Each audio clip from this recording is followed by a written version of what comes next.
कृपा भगवान कृपा जीव को अनुभव होने यार कारण कौन?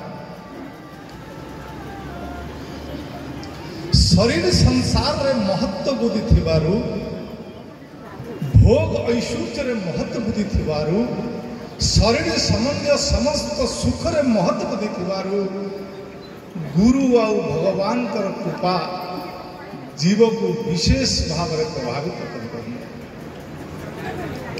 भगवान कर कृपा निरंतर गुरु कर कृपा निरंतर वर्षा होची किंतु आमर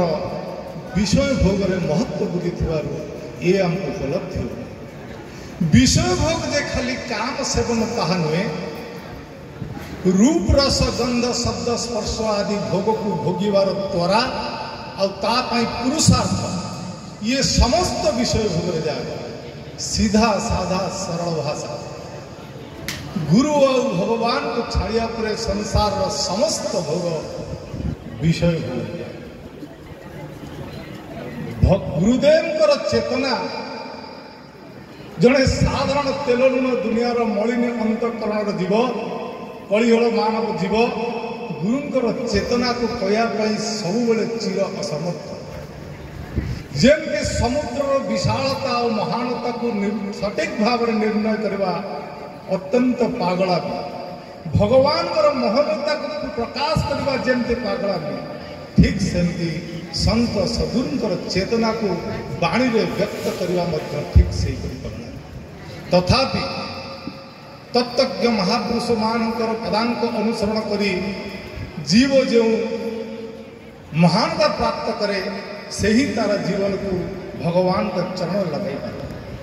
चरण तल पड़ी धूलिर कौन महत्व ना किंतु जिते से वायुर संस्पर्श आसे से त्रिभुवन में उड़वा को लगे चक्रवर्ती सम्राट मुकुट से विराजमान कर जाए ठीक से अकिंचन शिष्यर कौन प्रकार सामर्थ्य न थाए सी केवल ही केवल अत्यंत दैन्य भाव में यदि गुरुदेव चरण में पड़ी रहे ताले गुरु कृपा रूपी अनुकूल वायु जिते बड़े प्रभाव करे से दासत्व पद में जाए अभिषिक्त हो जाए ये संसार यदि सबुठ मुख्य पद किसी थाए इंद्र पद ब्रह्म पद तार यदि मुख्य पद किसी थाए सी हूँ दासत्व पद रूप रस गंध शब्द स्पर्श आदि वेग को सही सही सही सही गुरुदेव को प्रदर्शित मार्ग में जीवन में अंतिम काल पर्यंत अटल भाव रही से जो दासत्व पद स्वीकार कर जाए से इंद्र पद ब्रह्म पद छोट जाए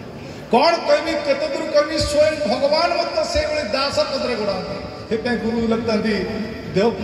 गोड़ाऊ था सदा भक्त पछरे रासर गुड़ार कह शिष्य को से यही स्थान में पहुंची जाते माटीर कौन सी महत्व न थाए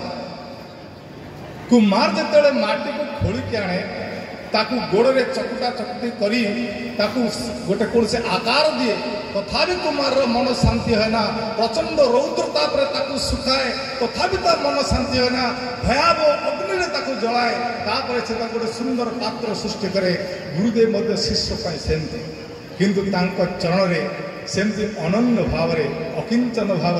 पढ़ा सबसे बड़ कथा से शास्त्र कहे गुरु कुमार शिष्य कुंभ है गड़ी गड़ी काड़े कोट अंतर हाथ सहारा देकर बाहर मारे चोट गुरुदेव अंतर वात्सल्य ममता को भीतर रही बाहर शिष्य को से अत्यंत सुंदर सरल भाव गढ़ी तोड़ती यही हूँ गुरुतर महात्मा सहज भाईकर गोटे पद अत्यंत सुंदर भाव आसे सहज भगवान जदि अवतीर्ण हो पचारती तुम्हें मते चाह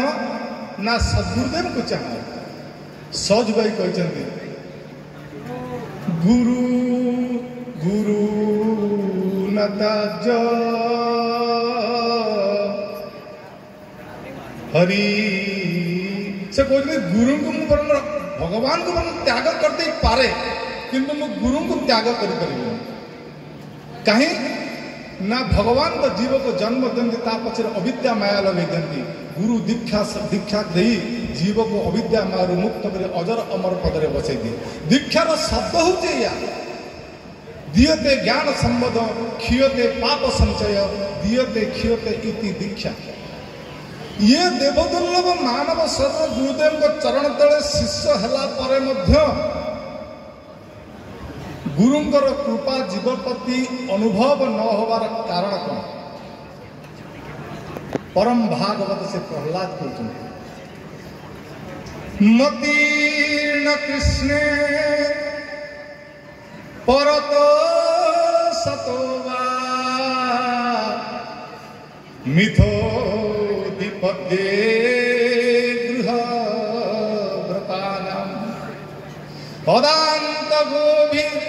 विसृतान्त मिश्रम् पुनः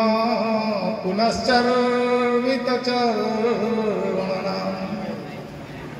भगवान श्री कृष्ण चरण रे सद्गुरु चरण रे मोती एते सहज लगा। भगवान का चरण रे मोती ना आपे आपे लगे ना का द्वारा बुझे देवा द्वारा का द्वारा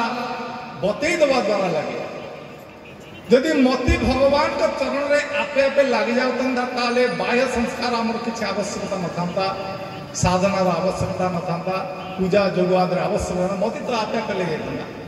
यदि कार प्रेरणा द्वारा यदि भगवान का चरण रे मोती लागू था संसार रे कितने साधु संत जन्म लिखी लिखी कोई कोई ये संसार विधायक संसार यथावत अच्छी कहीं लगुनि भगवान का चरण रे मोती ना अदांत गोभी आम अनियंत्रित इंद्रिया विषतांत मिश्रम भोगर भोगर अंधार भीतर प्रवेश कर जाऊ कौ मानकर ना गृह व्रता।